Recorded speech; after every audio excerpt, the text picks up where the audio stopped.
y a eu une excellente avant-saison.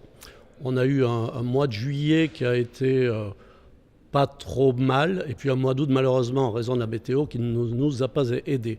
Et puis avec quand même des contrastes, avec un littoral qui a moins bien travaillé qu'en 2016, et tout ce qui était rétro-littoral et urbain, qui a eu une activité qui a été très, très forte. Je pense à la ville de Nantes où le voyage à Nantes a vraiment produit ses effets cette année.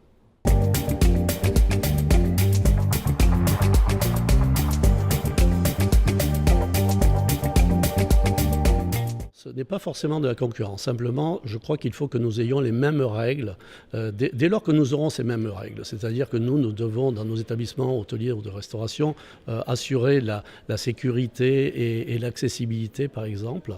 Eh bien, les hébergeurs doivent pouvoir fournir la même chose. Comme disait un de mes amis, il ne faudra pas qu'il y ait un accident demain pour que l'on commence à réglementer cette économie-là. Au niveau de l'enregistrement, il faut savoir que les villes de plus de 200 000 habitants ont la possibilité de faire enregistrer tous les hébergements qui sont mis à la disposition par des propriétaires privés. Donc nous souhaitons réellement, par exemple, que la ville de Nantes, enfin, applique cette disposition, que nous puissions avoir un vrai recensement de tous les hébergeurs privés.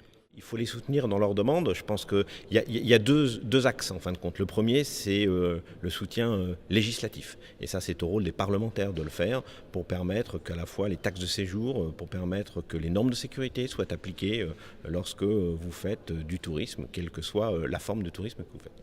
Et puis, il y a aussi à connaître cette économie. Il ne doit pas y avoir de trou noir dans l'économie touristique. Nous avons un observatoire régional du tourisme.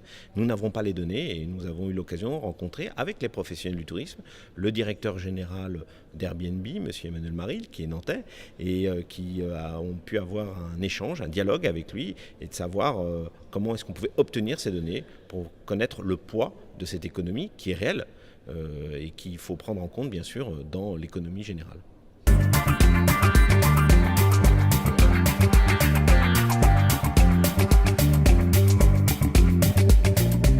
Dans notre région, c'est 7600 nuitées. C'est effectivement une clientèle émergente comme le sont les Canadiens, mais c'est une croissance phénoménale à plus de 2 chiffres. Ils sont très attirés par le Puy du Fou. Par les machines de l'île de Nantes. Ils ont de l'argent, ils ont un pouvoir d'achat très élevé.